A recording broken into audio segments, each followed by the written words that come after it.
हमने भागवत का महत्व सुने थे। नारद जी ने सनकादिक ऋषि से बोले कि हमें ये कथा का अलौकिक महिमा देखिए, भक्ति का प्रादुर्भाव हुआ। अब ये बताइए कि इस कथा से कौन कौन लोग पवित्र हो जाते हैं। तो सनकादिक ऋषियों ने बोले कि नारद जी, माता पिता को निंदा करना, ब्रह्म हत्या करना, गुरु हत्या करना, ब्राह्मण हत्या करना, गुरु स्त्रीगामी करना, स्वर्ग की चोरी करना, ये सब तरह तरह के पापों से इस कथा से लोग पवित्र हो जाते हैं। एक तुंगभद्रा नदी के तट पर अनुपम नगर में एक आत्मदेव नाम के ब्राह्मण रहते थे। वो कर्म कांड थे, निष्कर्म करते थे। उनका पत्नी का नाम धुंधली थी, बड़ी झगड़ालू थी। उनका बालक नहीं होता था, पुत्र नहीं होता था। सदा उनका मन में चिंता बना रहता। एक तुलसी का पौधा भी लगाते हुए सूख जाते थे। एक गौ थी, वह भी बछड़ा नहीं देती। इसके कारण वह सदा चिंतित रहते थे। एक दिन आत्महत्या करने के लिए तट पर चले गए। वहाँ एक संत आ जाते हैं, बोले कि ब्राह्मण क्या बात है, आप मरना चाह रहे हैं? तो वो बोले कि प्रणाम किए, बोले कि महाराज, हमको एक पुत्र नहीं है, धन को परवरिश कौन करेगा? बूढ़ा को एक सहारा मिल जाता, तेगा का सहारा मिल जाता है, पुत्र हो जाता तो संत कहते हैं कि बहुत अच्छी बात है, माया मोह से दूर हो, पुत्र नहीं है तो खूब अच्छा से भजन कीर्तन भगवान के करो, भगवान के आश्रय ग्रहण करो। संत होते हैं वही जो भगवान से मिलाते हैं। तो संत ने बहुत उनको समझाया, कहा कि महाराज एक पुत्र हो जाता तो अच्छा था। फिर बार बार आग्रह करने पर संत ने बहुत समझाए। बोले कि देखो, एक जन्म किया, 7 जन्म तक तुम्हें बालक का सुख नहीं है। अभी आत्मदेव जी कहने लगे कि आप 7 जन्म तक हमको देख लिए तो एक पुत्र दे ही दीजिए, न तो हम आत्महत्या कर लेंगे तो पाप आपको लगेगा। संत ने एक फल निकाल कर देते हैं, बोले कि ले जाकर पत्नी को दे दो, खिला देना है। सत्यम शौचम दान मेक भगतम तु भोजनम वर्षावधि स्त्रिया कार्यम तेन पुत्रो अति निर्मल। यदि आपको पत्नी 1 वर्ष तक सत्य, शौच, दान, दया और एक समय एक ही अन्न खाती है तो पुत्रो अति निर्मल, पुत्र निष्काम भाव वाले होंगे, शुद्ध होंगे। वो चले आते हैं, लेकिन क्या हुआ? विधना ने जो लिख दई छठी रात के अंक, राई बहन तिल घटे रहुरे जीव निशंक। जो छठी रात को लिखा जाता है, बच्चा होता है तो हम लोग छठी छिल्ला करते हैं, पूजा होता है। उस दिन षष्ठी देवी आकर, वो विधाता आकर कर्म का फल लिखते हैं। उसी रात को हम लोग पूजा करते हैं। जो लिख देते हैं वो न तिल भर बढ़ता है न घटता है, वो होकर ही रहता है। अब वो फल लाकर दे दिए पत्नी को और चले गए। और फिर आकर पूछे कि पत्या पृष्ठम फलम भुक्तम भुक्तम चेती तैयारी कर। पति ने पूछा कि फल खा लिया? तो धुंधली कह दिया कि हाँ खा लिया।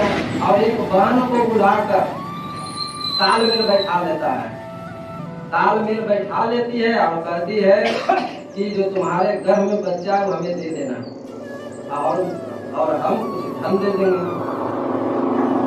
और वो गर्भवती के डर के कारण वो ऐसा किया, सोचे कि हम गर्भवती हो जाएंगे, धीरे धीरे कमजोर हो जाएंगे, उल्टी होगा, आग लगेगा तो हम भाग न पाएंगे, जल कर मर जाएंगे। नाना प्रकार के बात उसके मन में उठने लगा। अब वो तालमेल बैठा लिया, अब वो फल गौ को खिला देती है और पति से झूठ बोल देती है। देखिए संत तो दिया एक फल, लेकिन यहाँ हुआ नहीं। क्यों नहीं हुआ? तो कर्म गति तारे नहीं तरे, कर्म गति तारे नहीं तरे। मुनि वशिष्ठ पंडित ज्ञानी शोध के लगन धरी। मुनि वशिष्ठ जैसा कौन पंडित होगा जो लगन धर दे कि कल राम जी को गद्दी मिल जाएगी। मिला, 14 वर्ष को वनवास मिल गया। तो मुनि वशिष्ठ पंडित ज्ञानी शोध के लगन धरी। सीता हरण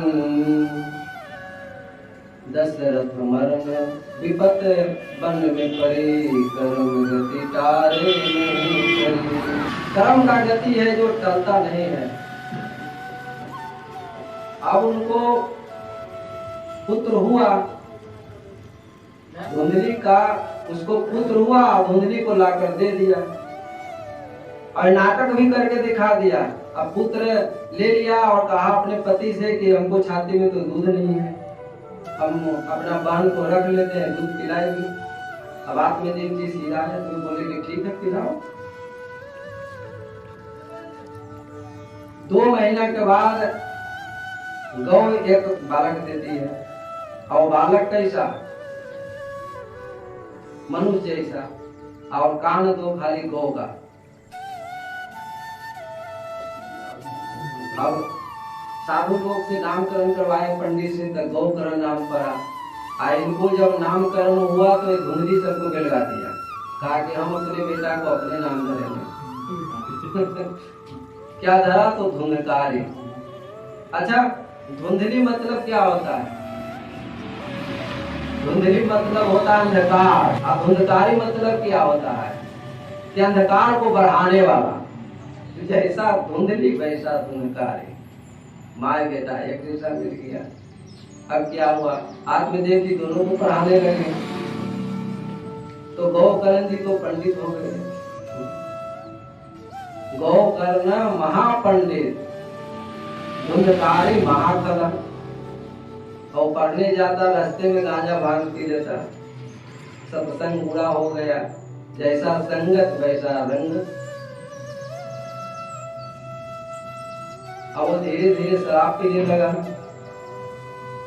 तो जब आत्मदेव जी मना करते तो धुंधली टूट जाती। कुछ नहीं बोल सकते हैं जी, मेरा बेटा कुछ भी करे। तो पहला गुरु तो माता पिता होता है। बालक को सुधारने में पहला तो माता पिता होता है, उसके बाद ही मास्टर जी होते हैं। लेकिन नहीं सुधरे। अबे गौकर्ण जी घर के रीति रिवाज देखे तो बाहर निकल गए, सत्संग करने लगे, साधु संत के पास रहने लगे। अब इनका अंधकार बढ़ते गया। धीरे धीरे शराब पीने लगा, धीरे धीरे जुआ खेलने लगा और दूसरे से द्वेष बढ़ाने लगा। दूसरे के यहाँ घर में चोरी छिपे आग लगा देता, दूसरे के बालक को लेता चट कुआं में डाल देता। तेन बेसिया कुसंगेन पितरम वितम तु नाशतम। एकदा पितरो तार्य पत्राणि स्वयं महारतम। बेसियाओं के जाल में फंसकर सारे संपत्ति को नष्ट कर दिया। एक दिन तो हद कर दिया, धन न मिला तो माता पिता को मार कर सारे घर का बर्तन लेकर चला गया। अब क्या हुआ, आत्मदेव जी फूट फूट कर रोने लगे। तत्पिता कृपण पुरचैर धन हीनो रोध अन्यत्वम तू समीचीनम कुपुत्रो दुर्दाय कर। और फूट फूट कर रोने लगे। बोले कि इससे अच्छा तो इसकी माँ बांझ ही रहती तो ठीक थी। कुपुत्र तो बड़ा दुखदाई होता है, कुपुत्र तो बड़ा दुखदाई होता है, इससे अच्छा तो हम पहले थे। अब देखिए संत वहां बोले तो इनका असर न हुआ। अब इनको सोचता है कि बालक से अच्छा तो हम पहले ही थे। तो क्या है, मोह। उसी समय गोकर्ण जी आ गए। अब पिताजी को रोते हुए देखे, पिताजी ने सारी घटना बताई। तो गोकर्ण हुआ, गोकर्ण जी ज्ञान देते हैं अपने पिताजी को, कहते हैं असार खलु संसारो दुख रूपी विमोह का सुतः कस्य धनम कस्य अस्नेहवा ज्वलते अनिशम। पिताजी ये संसार असार है, दुख रूपी है, विमोह में डालने वाले, मोह में डालने वाले। सुतः कस्य बेटा किसका, धनम कस्य धन किसका। और पहले तो हमारे दादाजी के धन था, फिर वो भी नहीं रहे। पिताजी का धन था, वो भी नहीं रहे। आप हैं तो आप भी न रहिएगा, हम भी न रहेंगे। लेकिन इसके चक्कर में आत्मेवान पुरुष भी जलते रहता है, दीपक के भांति जलते रहता है। तो ये कैसे होता है, ये मोह के कारण होता है। अच्छा, मोह क्या है?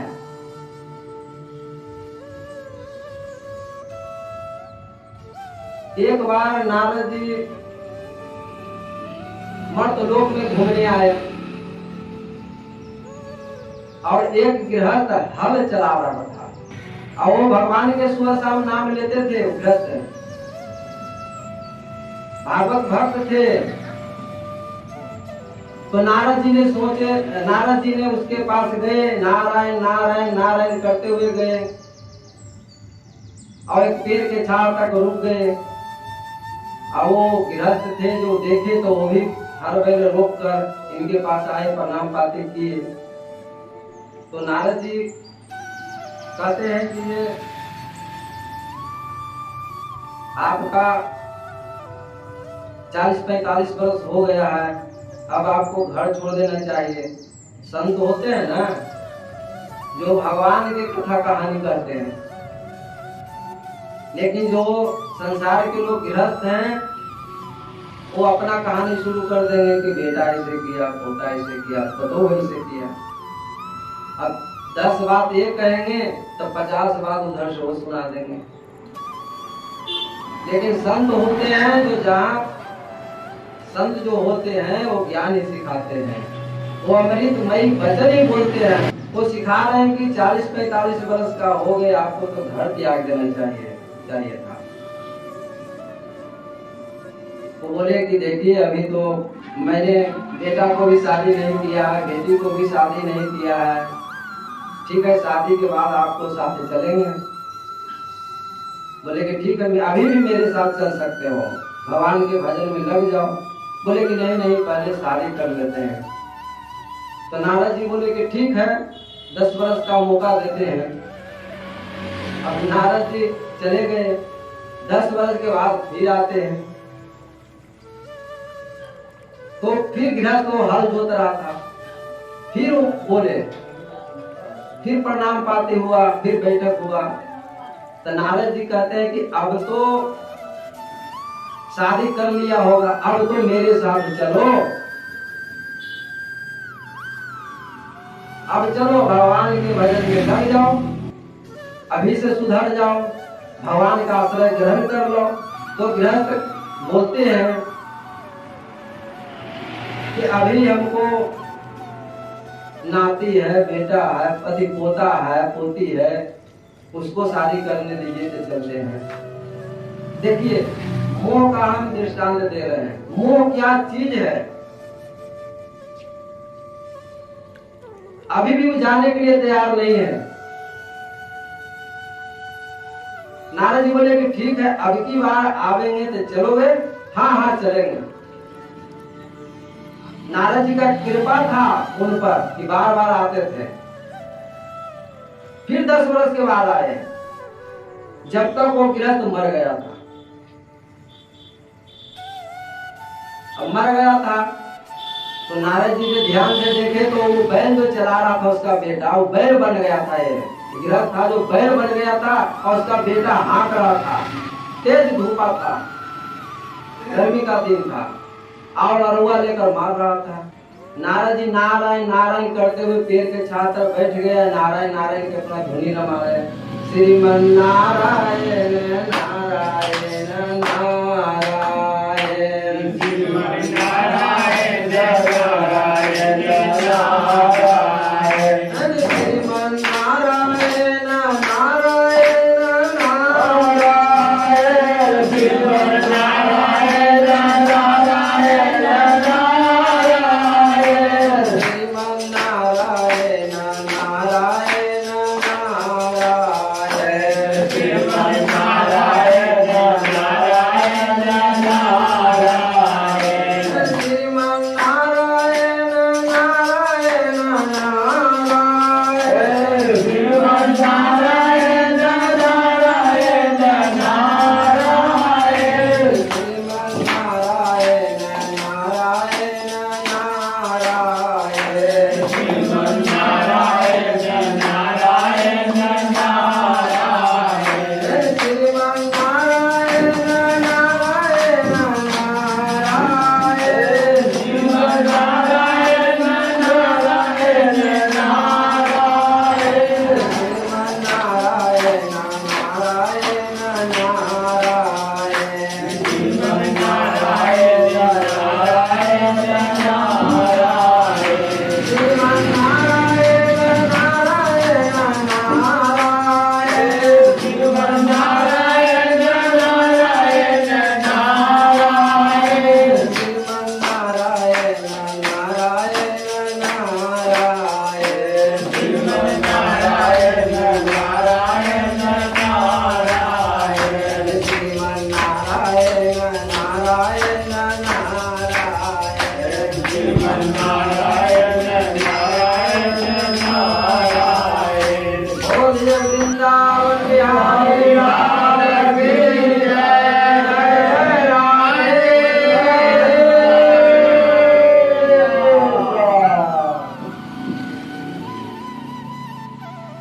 दोपहरिया में वो बैल को छान कर लाकर और हर पालों में बांध कर उसका बेटा चला गया खाने के लिए।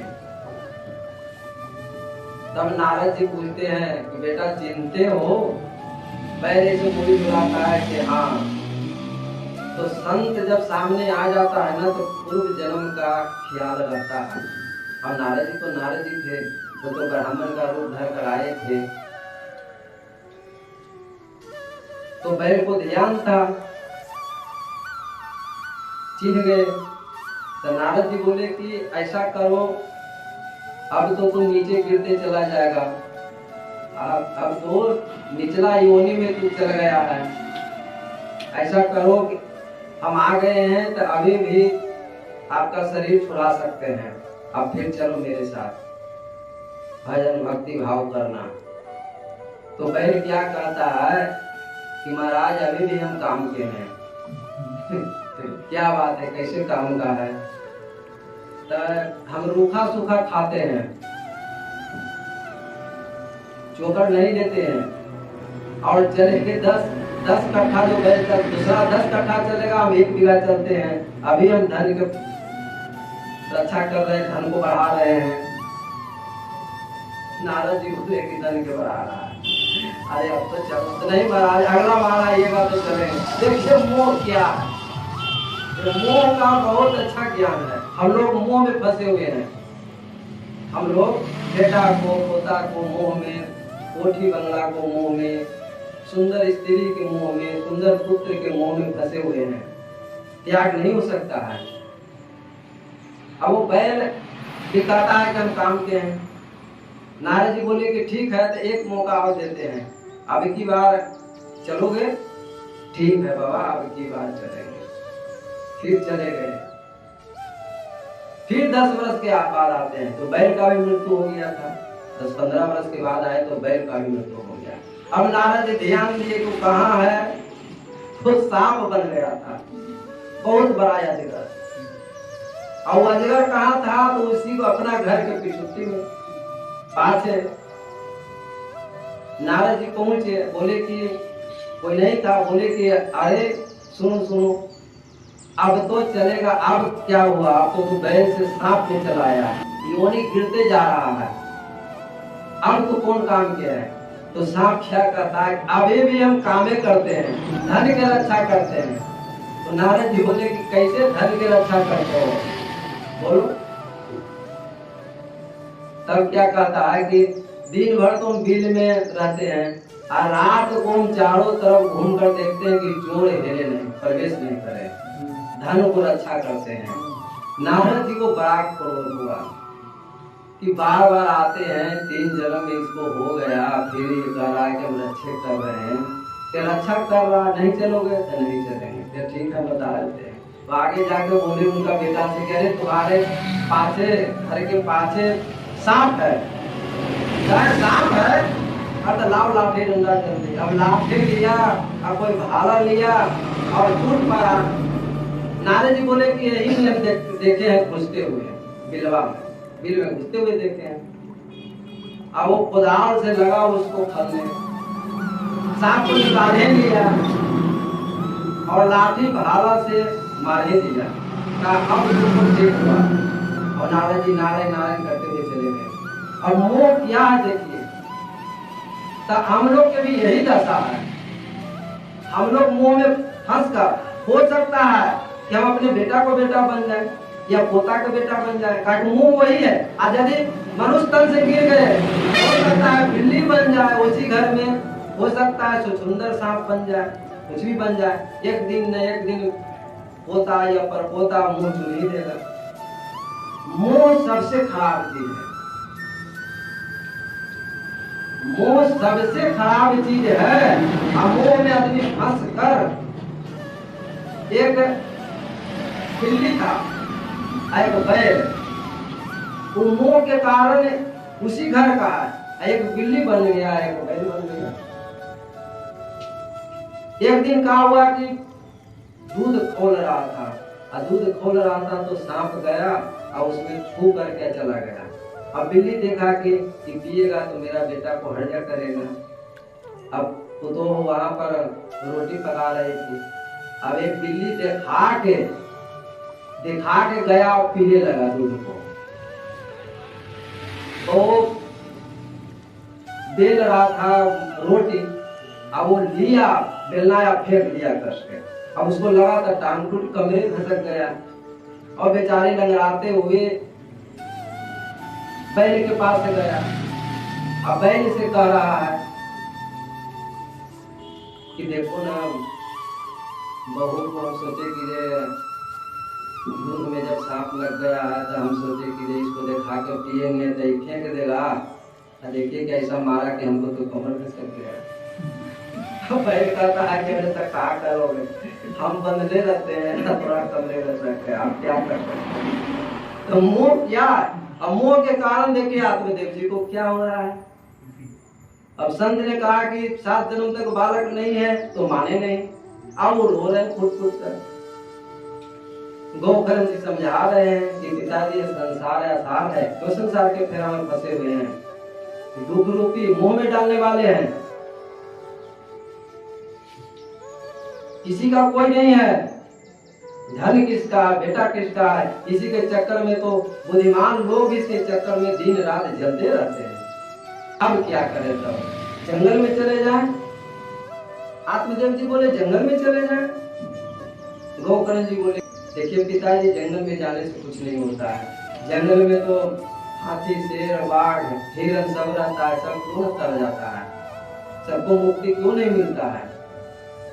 तो कहाँ जाएं? तो संतों की शरण में चले जाएं। संतों के शरण में जाएं और भगवान की कथा सुने और आश्रय ग्रहण करें। रामचरित मानस यही नामा, असुनत श्रवण पाई विश्रामा। अब इनका कथा ऐसा है कि आराम मिल जाता है सुनने से, भगवान के चरणों में विश्राम मिल जाता है, आराम और विश्राम दोनों मिल जाता है। बोलिए कृष्ण भगवान की जय, राधे श्याम भगवान की जय। अब गौकर्ण जी उठे, अब कमंडे लिए चल दिए और रात में देव जी भी संतों के शरण में चले गए। अब क्या हुआ कि धुंधकारी और धुंधली दोनों घर में बच गए। अब धुंधकारी पी कर आती और धुंधली माता को रोज पीटती, धन लाओ। धन तो था नहीं, सब तो बर्बाद कर दिया था, लेकिन पियांक होता है जो शराब पीने वाला होता है, जो कहता है धन दो, जहां से दो। अब रोज माता को मारते। एक दिन गुस्सा से क्रोध करके घर से निकल गई और अंधकार में चली गई। अंधेरा रात था, कुआं में जाकर मर गई, गिर कर मर गई। अब बचा उस घर में धुंधकारी। अब एक वेश्या को लाया, दूसरा को लाया, तीसरा को लाया, 4 वेश्या घर में लाकर रख दिया। अब क्या हुआ, वेश्या को तो धन चाहिए, अब रोज डकैती करके लाता, घर में रखता। एक दिन चारों वेश्या ने सोचा कि बहन बहुत सा धन इकट्ठा हो गया है, हो सकता है ये पकड़े जाए, तो राजा इसको भी फांसी दे देगा, हम लोग को भी छापा मार के पकड़ लेगी, हम सबको भी फांसी दे देगी और धन भी चला जाएगा। एक ने कहा क्या करना चाहिए बहन? तो आज पी कर आएगी, उसको खाट में बांध देना है और मार कर चले जाना है, हम लोग धन बांट देंगे। रात को धुंधकारी पीकर आया और खाट में चारों वेश्या ने बांध दिया और लगा मारने। बहुत मारा लेकिन उनको नहीं हुआ, तो जलती हुई लकड़ी को मुंह में ठूस कर मारने लगे। बहुत भयंकर घटना दिया वेश्या ने, तब उसको मृत्यु हुआ। गौकर्ण जी सुने, बाहर में धाम गए हुए थे, सुने कि मेरे भाई को मृत्यु हो गया है, तो गया में गए, गया में पिंडदान किए, कर्मकांड कर दिए। एक दिन घूमते हुए घर पर आए, रात को झाड़ू मारकर सो गए, कंबल बिछाकर सो गए। उसी समय एक प्रेत आया और कभी हाथी बन जाता, कभी घोड़ा बन जाता, कभी खूब कसकर रोता, कभी कुछ ठहाका मार के हंसता। गौकर्ण जी डर गए, लेकिन कमंडल में जल था, मंत्र पढ़ के जीवन छीटे।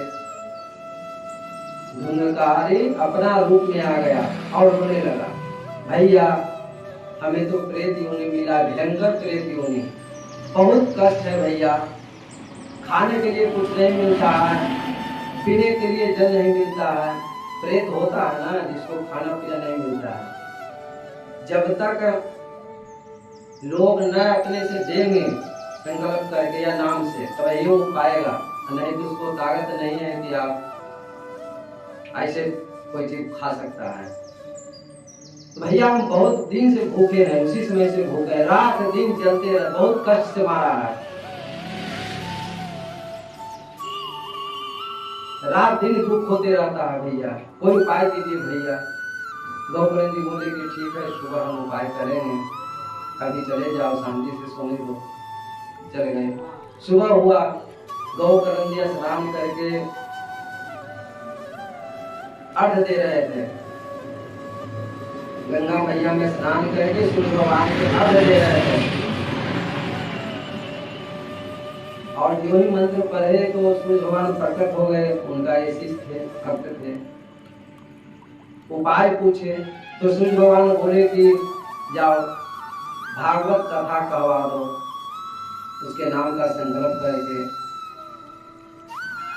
उसको मुक्ति हो जाएगा, प्रेत योनि से छुटकारा हो जाएगा। देखिए गया में पिंड दान कर दिए थे लेकिन मुक्ति नहीं मिली। ये भागवत कथा है ना जो कैस पीढ़ी तक मुक्ति कर देती है, मुक्ति दे देती है, कैस पीढ़ी तक तर जाती है। सुनने वाले को या भागवत भक्त को आज 3 ऋण से छुटकारा हो जाता है। हम लोग के ऊपर 3 ऋण है। कौन कौन ऋण है? देव ऋण, पितृ ऋण और ऋषि ऋण। हम लोग ऋणी हैं, स्वतंत्र नहीं है। हम लोग ऋणी हैं। अब सूर्य भगवान के ऋणी है तो प्रकाश देते हैं तो हम लोग को ताजगी मिलता है। देवता को ऋणी है, कोई पानी बरसाते हैं, कोई हवा देते हैं तो ऋणी है ना। अब पितृ ऋणी तो जानवे करते हैं कि पितर। तो यदि हम भगवान के आश्रय ग्रहण कर लें तो तीनों से मुक्ति मिल जाता है।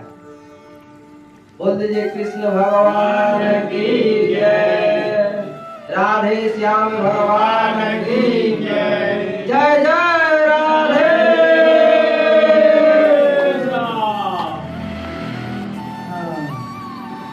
अब गौकर्ण जी तो महापंडित थे, वो भागवत कथा जानते थे।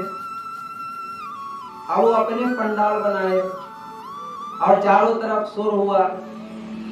84 लाख 88 लाख ऋषि सब आ गए सुनने के लिए। जो भागवत भक्त थे वो रस पीने के लिए आ गए। कथा चालू हुआ लेकिन वो धुंधकारी का सूक्ष्म शरीर था, वो हवा में उड़ जाता।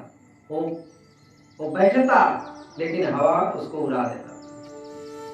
तो पंडाल का जो बांस था ना, उस बांस में आकर वो बैठे। पहला दिन कथा हुआ तो पहला गांठ फटा, दूसरा रोज हुआ तो दूसरा गांठ फटा। 7 रोज का कथा था, 7 गांठ फट गया, टूट गया और एक दिव्य पुरुष उत्पन्न हो गए और विमान आ गया। धुनकारी दिव्य पुरुष बन गए, 4 हाथ वाले बन गए। अब भगवान का पार्षद विमान लेकर आ गए। अब वो गौकर्ण जी कहते हैं कि सुनिए भाई, यहाँ तो कथा सुनने वाले हजारों हैं, एक विमान इनको लिए क्यों आए? तो भगवान के पार्षद ने बहुत अच्छा उत्तर दिया।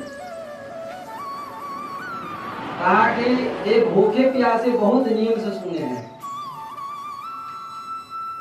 इनके पास जितना था 7 को हमारे अंदर जो विकार है वो हम लोग के पास से निकलता नहीं है, लेकिन ये निकाल कर इसने सुना। वो 7 विकार हम लोग के पास क्या है? राग, द्वेष, अहमता, ममता, ईर्ष्या, मोह और कला। देखिए मोह फिर आ गया यहाँ, और कला। जिसके घर में कला है उसको भी विकार है। ये 7 को विकार है हमारे शरीर के अंदर। यदि ये जिसके शरीर से निकल गया तो विमान आ गया, भगवान का दर्शन हो गया। धुंधकारी विमान पर चढ़ गए और चले गए। आप लोग भी ध्यान से सुनिए, आप लोग का भी विमान आ जाएगा। अब गौकर्ण जी हर एक साल कथा कहने लगे और जिसको ये 7 गांठ निकल जाता वो विमान आता और चले जाते। फेरा फेरी सबको पहुंचा दिए, अपने भी चले गए। बोलिए गौकर्ण जी महाराज की जय, जय जय राधे।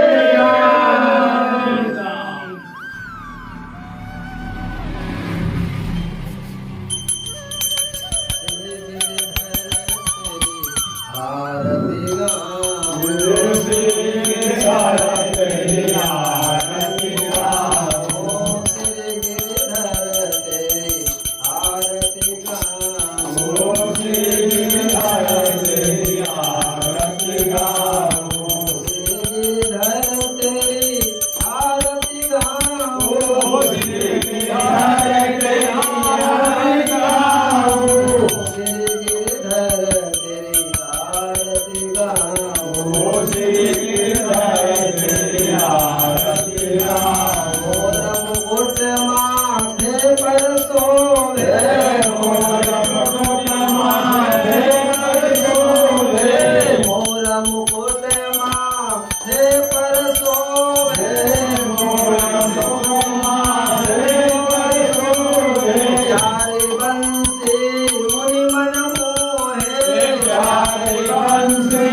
चरणों से निकले गंगा प्यारे, चरणों से निकले गंगा प्यारे, चरणों से निकले गंगा प्यारे, चरणों से निकले गंगा प्यारे। जिसने सारे दुनिया तारे, जिसने सारे दुनिया तारे, जिसने सारे दुनिया तारे, जिसने सारे दुनिया तारे। श्री चरणों को दर्शन पाऊं, श्री चरणों को दर्शन पाऊं, श्री चरणों को दर्शन पाऊं।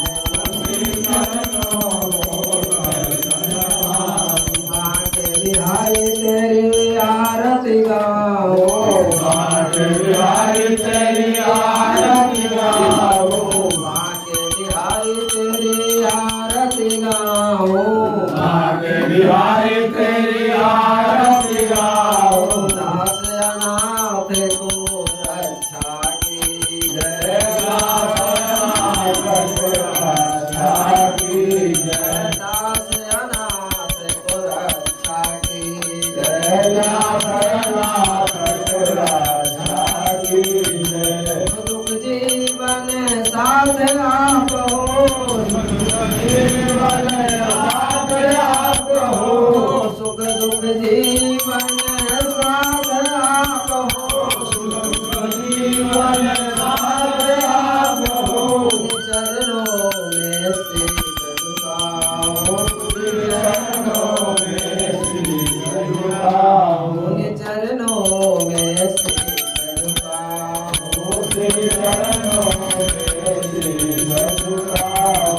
बांके बिहारी तेरी आरती गाओ, बांके बिहारी तेरी आरती गाओ, बांके बिहारी तेरी आरती गाओ, बांके बिहारी तेरी आरती गाओ। श्री हरिदास के प्यारे तुम्हें हो, श्री हरिदास के प्यारे तुम्हें हो, श्री हरिदास के प्यारे तुम्हें हो, श्री हरिदास के प्यारे तुम्हें हो।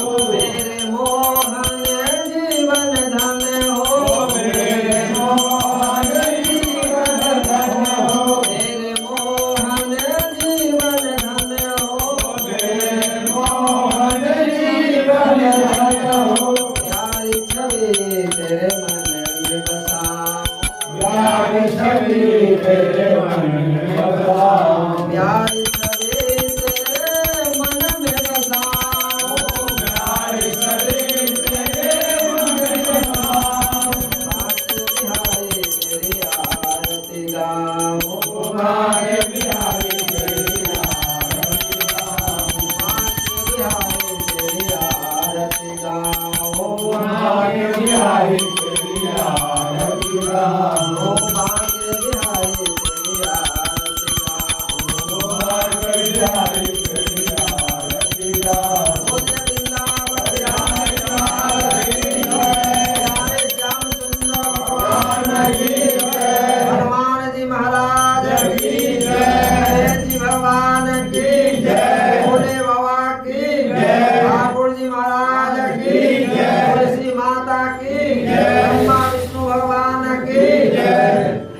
सरस्वती माता की जय, लक्ष्मी माता की जय, अपने माता पिता की जय, गुरु महाराज की जय, संतन और भक्तन की जय।